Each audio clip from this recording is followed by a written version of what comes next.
लखनऊ का हज़रतगंज इलाका रात के 11 बजे भी अपनी मखमली रोशनी में नहाया हुआ था। ऊंची ऊंची इमारतों के शोरूम्स की कांच की खिड़कियों से छन कर आती चमकीली लाइटें नीचे फुटपाथ पर पड़ रही थीं, जहां जिंदगी का एक बिल्कुल अलग और स्याह रंग बिखरा था। उसी फुटपाथ पर एक बंद हो चुकी कपड़े की दुकान के बरामदे में 10 साल का रोहन अपनी फटी हुई बोरी पर सिमट कर बैठा था। रोहन एक अनाथ लड़का था। माता पिता का चेहरा तो दूर, उसे ये भी याद नहीं था कि उसका कोई सरनेम या जाति भी है या नहीं। बस इतना याद था कि जब से उसने होश संभाला, खुद को चारबाग रेलवे स्टेशन के प्लेटफॉर्म नंबर 3 पर भूखा प्यासा भटकते हुए पाया था। रोहन के पास अपनी संपत्ति के नाम पर सिर्फ एक प्लास्टिक का बड़ा सा मैला थैला था। उस थैले में कुछ खाली बोतलें, लोहे के जंग लगे टुकड़े और 2 फटी हुई शर्ट्स थीं, जिन्हें उसने कूड़े के ढेर से ही उठाया था। आज का दिन रोहन के लिए बहुत बुरा रहा था। सुबह से ही रिमझिम बारिश हो रही थी, जिसकी वजह से वो ज़्यादा कबाड़ नहीं चुन पाया था। उसकी जेब में सिर्फ 7 रुपए थे, जिनसे एक वक्त की सूखी रोटी भी नहीं आ सकती थी। दिसंबर की वो हवा ऐसी थी जैसे जिस्म में सुइयां चुभ हो रही हो। रोहन के शरीर पर सिर्फ एक पुरानी सूती बनियान और एक घुटनों तक फटी हुई पैंट थी। उसने अपनी पतली मैली चादर को अपने कांपते हुए शरीर पर लपेटने की कोशिश की, लेकिन चादर के बीच का बड़ा सा छेद बार बार ठंडी हवा को सीधे उसकी छाती से टकरा देता था। भूख के मारे उसके पेट में असहनीय मरोड़ उठ रही थी। वो पास के एक चाय के स्टॉल की तरफ बढ़ा, जहाँ से खौलती हुई इलायची वाली चाय की खुशबू और गरम समोसों का धुआं उठ रहा था। रोहन चुपचाप दुकान के तख्त पर के पास जाकर खड़ा हो गया। उसकी आंखों में याचना थी, एक ऐसी बेबसी जिसे देखकर पत्थर का दिल भी पिघल जाए। दुकानदार ने खौलते हुए दूध की कढ़ाई से मलाई उतारते हुए रोहन का देखा और उसकी भौहें तन गईं। वो चिल्लाया, ए लड़के, हट यहाँ से। गंदी शक्ल लेकर ग्राहकों के सामने खड़ा हो जाता है। धंधे का टाइम है, भाग यहाँ से, नहीं तो गर्म पानी फेंक दूंगा। रोहन एक कदम पीछे हटा। उसने कुछ नहीं कहा। वो अपमान के इन कड़वे घूंटों को पीना सीख चुका था। वो वापस अपनी उसी ठंडी दुकान के बरामदे में आकर बैठ गया। भूख, ठंड और बेबसी जब हद से ज़्यादा बढ़ गई तो उसकी आंखों में गर्म आंसू बह निकले, जो गालों के मैल को काटते हुए नीचे टपक पड़े। वो घुटनों में सिर छिपाकर सिसकने लगा, मानो इस पूरी दुनिया से खुद को छुपा लेना चाहता हो। रात के करीब 12:30 बज चुके थे। हजरतगंज की सड़कें अब लगभग सूनी हो चुकी थीं। तभी उस सन्नाटे में किसी के जूतों की खटखट की आवाज़ गूंजी। 67 वर्षीय रमानंद जी अपनी रोज़ की आदत के मुताबिक रात का खाना खाने के बाद थोड़ा टहलते हुए अपने घर की तरफ लौट रहे थे। रमानंद जी शिक्षा विभाग से रिटायर्ड एक सीनियर टीचर थे। 3 साल पहले एक एक्सीडेंट में उनकी पत्नी और इकलौते बेटे की मौत हो चुकी थी, जिसके बाद से उनके विशाल मकान में सिर्फ अकेलापन रहता था। रामानंद जी की नज़र उस दुकान के कोने पर पड़ी, जहां रोहन एक गठरी की तरह सिमटा हुआ बुरी तरह कांप रहा था। ठंड के मारे उस बच्चे के दांत किटकिटा रहे थे। रामानंद जी के कदम वहीं रुक गए। उनका शिक्षक का संवेदनशील दिल तड़प उठा। वो रोहन के पास घुटनों के बल बैठ गए और बड़े प्यार से उसके सिर पर हाथ रखा। रोहन अचानक हुए इस स्पर्श से डर गया और सहम कर पीछे की तरफ से खिसकने लगा। बाबूजी, मैंने कुछ नहीं चुराया, मैं बस यहाँ सो रहा था। रामानंद जी की आंखों में आंसू आ गए। उन्होंने बहुत नरम स्वर में कहा, डरो मत बेटा, मैं तुम्हें डांटने नहीं आया हूँ। इतनी रात को इतनी कड़कड़ाती ठंड में तुम यहाँ अकेले क्यों बैठे हो? तुम्हारा घर कहाँ है? मम्मी पापा कहाँ हैं? रोहन ने अपनी कातर आंखें उठाईं और नीचे धीमी आवाज़ में कहा, मेरा कोई नहीं है बाबूजी, न घर न परिवार, मैं अनाथ हूँ। रामानंद जी ने बिना एक पल गवाए अपने जिस्म से अपना कीमती ऊनी शॉल उतारा और रोहन के नन्हे कांपते हुए कंधों पर लपेट दिया। उस शॉल की गर्माहट रोहन के जिस्म को छूते ही उसे एक अजीब सा सुकून मिला। रामानंद जी ने अपने थैले से एक डिब्बा निकाला जिसमें वो बेसहारा जानवरों को खिलाने के लिए बिस्किट रखते थे। उन्होंने वो डिब्बा रोहन के हाथ में थमा दिया। रोहन भूखे भेड़िए की तरह बिस्कुटों पर टूट पड़ा। वो बिना चबाए उन्हें निगलने लगा। रामानंद जी चुपचाप उसे देखते रहे और उसकी पीठ सहलाते रहे। जब रोहन का पेट थोड़ा शांत हुआ तो रामानंद जी ने उसका हाथ थामा और बोले, बेटा, इस सड़कों की कोई मंजिल नहीं होती। अगर तुम मुझ पर भरोसा करो तो मेरे साथ मेरे घर चलो, वहाँ तुम्हें ठंड नहीं लगेगी। रोहन ने रामानंद जी के चेहरे को देखा। वहाँ कोई चालाकी नहीं थी, सिर्फ एक पिता जैसी ममता थी। रोहन ने अपने जीवन में पहली बार किसी पर भरोसा किया और अपना छोटा सा थैला उठाकर उनके पीछे पीछे चल दिया। रामानंद जी का घर लखनऊ के पुराने इलाके में था। एक बड़ा पुराना नक्काशीदार मकान जिसके कमरों में हज़ारों किताबें सलीके से रखी हुई थीं।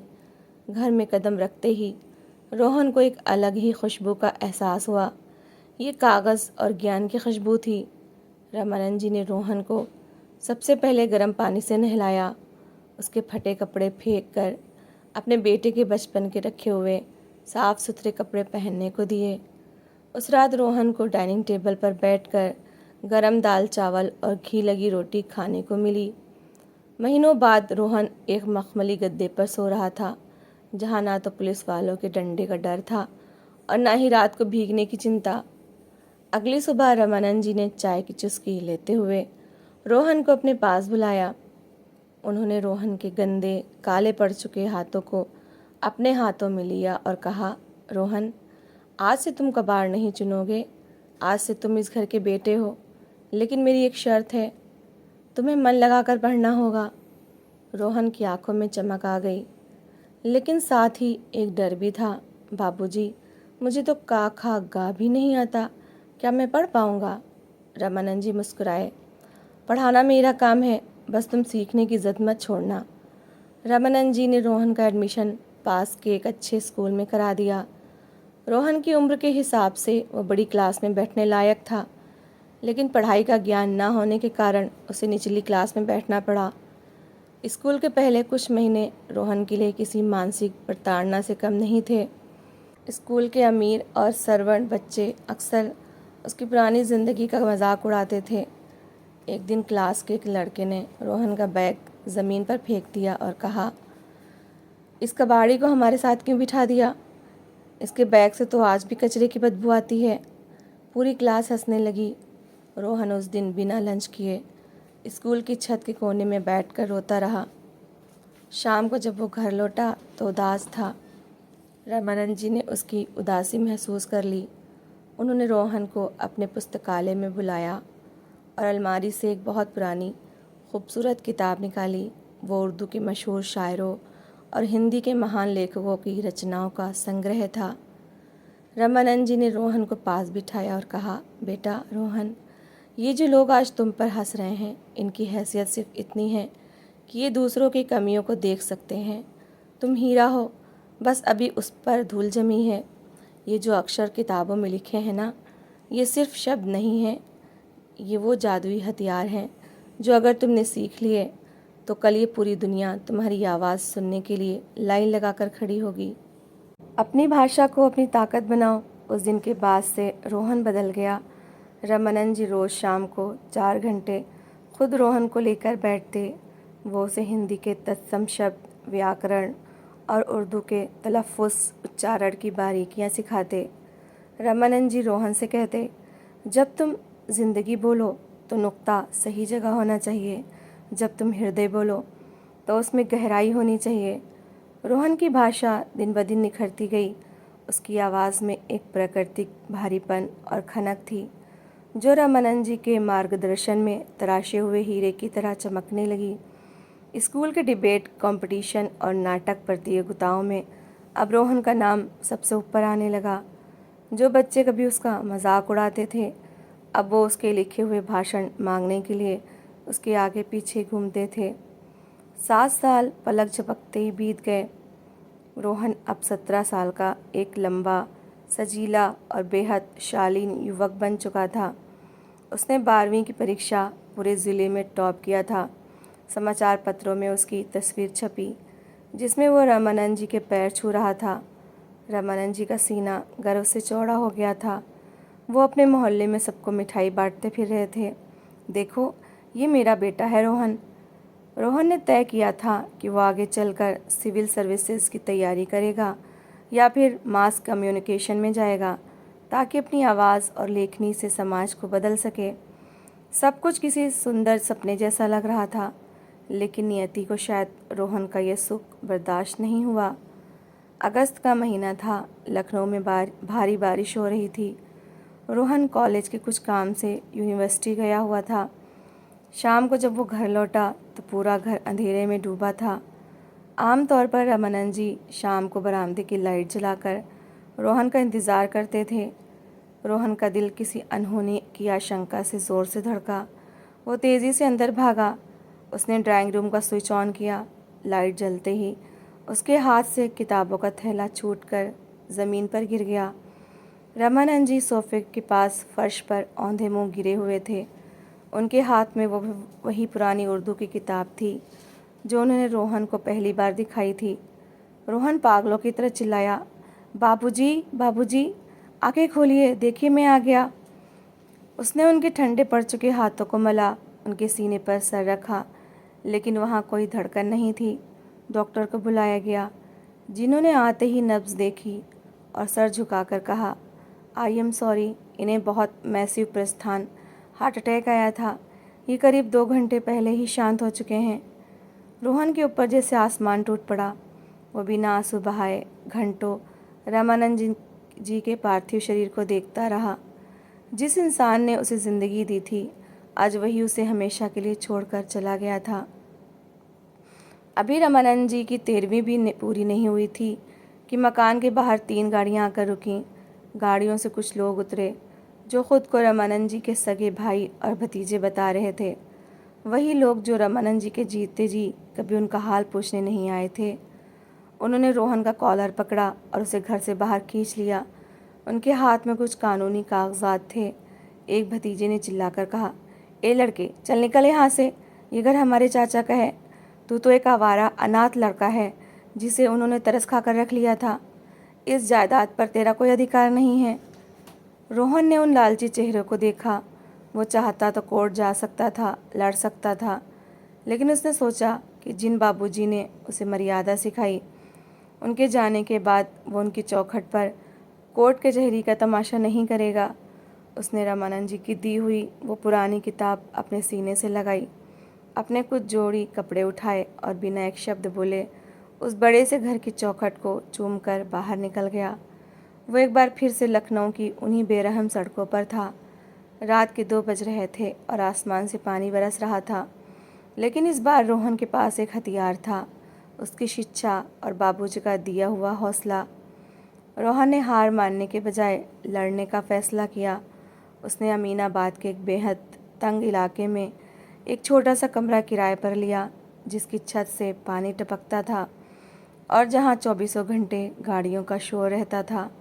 अपने रहने और कॉलेज की फ़ीस का इंतज़ाम करने के लिए उसने एक पुरानी किताबों की दुकान पर पार्ट टाइम नौकरी कर ली। दिन भर वो दुकान पर भारी भारी किताबों के बंडल उठाता, ग्राहकों से बात करता और रात को उसी तंग कमरे में मोमबत्ती की रोशनी में अपनी पढ़ाई करता। रोहन का एक और नियम था, वो रोज़ रात को सोने से पहले अपनी डायरी में एक कहानी या कविता ज़रूर लिखता था। जब वो उन शब्दों को अकेले में बोलकर पढ़ता तो पड़ोस के कमरे के लोग भी खिड़की पर आकर उसकी मखमली आवाज़ सुनने के लिए खड़े हो जाते थे। इसी तरह 3 साल और बीत गए। रोहन अब ग्रेजुएट हो चुका था। एक सुबह जब वो चाय की दुकान पर अखबार पढ़ रहा था तो उसकी नज़र एक बड़े से रंगीन विज्ञापन पर पड़ी। क्या आपकी आवाज़ में है जादू? क्या आपके शब्द बदल सकते हैं दुनिया? लखनऊ का सबसे बड़ा प्राइवेट एफएम रेडियो स्टेशन ढूंढ रहा है अपना अगला स्टार रेडियो जॉकी आरजे। विज्ञापन देखते ही रोहन की रगों में खून तेज़ी से दौड़ने लगा। उसे तुरंत रामानंद जी की वो बात याद आई, कल ये पूरी दुनिया तुम्हारी आवाज़ सुनने के लिए लाइन लगाकर खड़ी होगी। रोहन को लगा जैसे ये विज्ञापन सिर्फ उसी के लिए छपा है। उसने तुरंत दिए गए पते को नोट किया और ऑडिशन की तैयारी में जुट गया। ऑडिशन के दिन रेडियो स्टेशन की चमचमाती बिल्डिंग के बाहर पैर रखने की जगह नहीं थी। लखनऊ और आसपास के ज़िलों से करीब 500 से ज़्यादा लड़के लड़कियां आए हुए थे।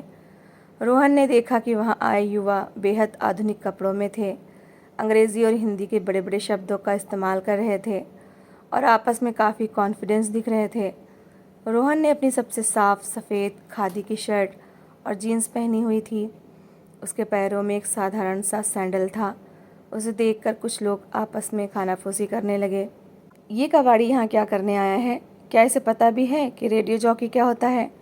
रोहन ने उन बातों पर ध्यान नहीं दिया। उसने आंखें बंद की और मन ही मन रमानंद जी का चेहरा याद किया।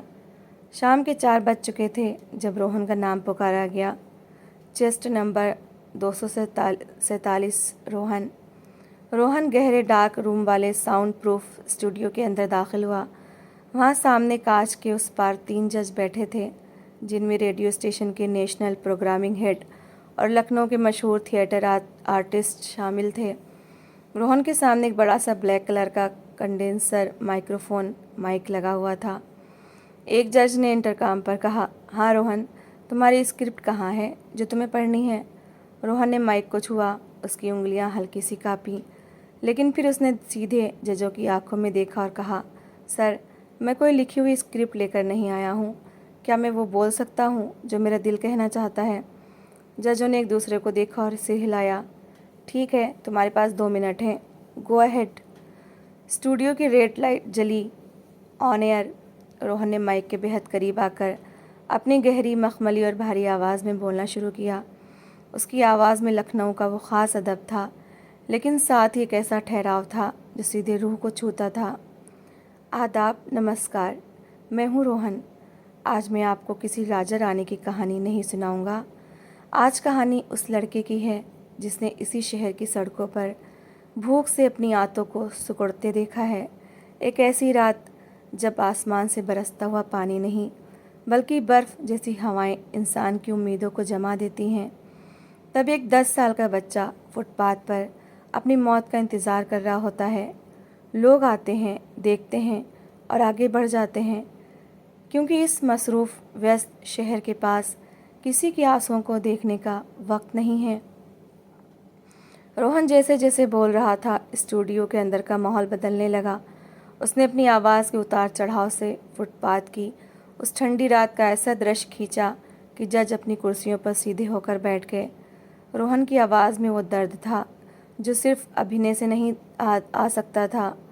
वो उसकी अपनी ज़िंदगी का सच था। जब उसने कहानी के आखिरी हिस्से में रामानंद जी का जिक्र किया और फिर उस अंधेरे में एक हाथ आता है। वो हाथ ना तो किसी भगवान का था, ना किसी फरिश्ते का। वो हाथ एक अदने से इंसान का था, जिसने अपनी अमीर सोच से एक अनाथ को अपनी पहचान दे दी। आज वो इंसान इस दुनिया में नहीं है, लेकिन उनकी दी हुई शिक्षा आज इस माइक के सामने खड़ी होकर बोल रही है। रोहन ने जब बोलना बंद किया तो उसकी खुद की आंखों में आंसू थे। स्टूडियो के अंदर पूरी तरह सन्नाटा था। रोहन को लगा कि शायद उसने बहुत ज़्यादा इमोशनल बोल दिया और उसका रिजेक्शन तय है। वो धीमे से मुड़ा और जाने लगा। तभी कांच के दूसरी तरफ बैठे 3 जज अपनी कुर्सियों से खड़े हो गए। स्टेशन डायरेक्टर ने स्टूडियो का दरवाज़ा खोला, अंदर आए और रोहन को कसकर गले से लगा लिया। उनकी खुद की आंखें नम थीं। उन्होंने कहा, बेटा, पिछले 20 सालों में मैंने हज़ारों ऑडिशन लिए हैं, लेकिन ऐसी रूह को झकझोर देने वाली आवाज़ और शब्दों का ऐसा चुनाव मैंने आज तक नहीं सुना। तुम रिजेक्ट होने के लिए नहीं, बल्कि इस स्टेशन की पहचान बनने के लिए आए हो। अगले ही हफ्ते रोहन को रेडियो स्टेशन का सबसे प्राइम टाइम स्लॉट मिला। रात के 9 बजे से 11 बजे का शो का नाम रखा गया, ज़िंदगी के रंग रोहन के संग। शो के पहले ही दिन रोहन ने जब रेडियो पर अपनी सिग्नेचर टोन में कहा, नज़्म का एक कतरा, कहानी का एक मोड़, मैं हूँ आपका दोस्त रोहन और आप सुन रहे हैं, तो लखनऊ की जनता जैसे मंत्रमुग्ध हो गई। रोहन का शो कोई आम शो नहीं था जहाँ सिर्फ बॉलीवुड के गाने बजते थे। वो उस शो में समाज के दबे कुचले लोगों की कहानियाँ सुनाता था। वो दर्द बयां करता था जिसे लोग अक्सर अनदेखा कर देते थे। देखते ही देखते रोहन का शो पूरे उत्तर प्रदेश का नंबर 1 रेडियो शो बन गया। लोग रात के 9 बजने का इंतज़ार करते थे ताकि अपने कमरे की लाइटें बंद करके रोहन की आवाज़ में कहानियों के सफ़र पर निकल सकें। रोहन की लोकप्रियता इतनी बढ़ गई कि बड़े बड़े सेलिब्रिटीज़ उनके शो पर इंटरव्यू देने के लिए तरसने लगे। 3 साल के अंदर रोहन को देश के सबसे प्रतिष्ठित गोल्डन माइक अवार्ड के लिए चुना गया। मुंबई में आयोजित एक भव्य समारोह में, जहां देश भर के नामी गिरामी मीडिया दिग्गज मौजूद थे, रोहन का नाम विनर के रूप में पुकारा गया। रोहन जब स्टेज पर पहुंचा तो वो आज भी उसी सादगी में था। उसने वो चमचमाती हुई ट्रॉफ़ी अपने हाथों में ली। माइक संभालते ही हॉल में सन्नाटा छा गया। रोहन ने ट्रॉफ़ी को अपने सिर से लगाया और आसमान की तरफ देखते हुए कहा, ये अवार्ड मेरा नहीं है, ये अवार्ड लखनऊ के उस फुटपाथ का है जहाँ मैं कभी सोता था। ये अवार्ड उस दुकान मालिक का भी है जिसने मुझे धुतकारा था, क्योंकि अगर उसने मुझे नहीं भगाया होता तो मुझे मेरे बाबूजी नहीं मिलते। और सबसे बढ़कर ये अवार्ड स्वर्गीय रामानंद जी के चरणों में समर्पित है। बाबूजी, दुनिया कहती थी कि मैं अनाथ हूँ, लेकिन आपने मुझे जो ज्ञान और प्यार दिया उसने मुझे कभी अकेला नहीं होने दिया। आज आपकी सीख जीत गई। पूरा हॉल तालियों की गड़गड़ाहट से गूंज उठा। लोग खड़े होकर इस 23 साल के लड़के के हौसले को सलाम कर रहे थे। सफलता और पैसा मिलने के बाद रोहन बदला नहीं। उसने हज़रतगंज की उसी कपड़े की दुकान के ठीक सामने, जहाँ वो कभी सोता था, एक बहुत बड़ा 2 मंजिला मकान ख़रीदा। लेकिन उसने उस मकान को अपने रहने के लिए नहीं, बल्कि एक आश्रम स्थल और पाठशाला में बदल दिया। उसने उस संस्था का नाम रखा रामानंद आशियाना। आज उस आशियाने में सड़कों पर कचरा चुनने वाले, भीख मांगने वाले और अनाथ गरीब 200 बच्चे रहते हैं। उनके रहने, खाने और कपड़ों का पूरा खर्च रोहन अपनी सैलरी से उठाता है। रोहन हर शाम अपना रेडियो शो ख़त्म करने के बाद सीधे उस आशियाने में जाता है। वो बच्चों के बीच ज़मीन पर चटाई बिछाकर बैठ जाता है और उन्हें अपने हाथों से खाना खिलाता है। एक दिन रोहन को उसी आशियाने के बरामदे में एक छोटा सा बच्चा रोता हुआ मिला, जो ठंड से काँप रहा था। रोहन उसके पास गया, घुटनों के बल बैठा और अपनी महंगी कश्मीरी शॉल उतारकर उस बच्चे के कंधों पर डाल दी। उस बच्चे ने रोते हुए पूछा, भैया आप कौन हो?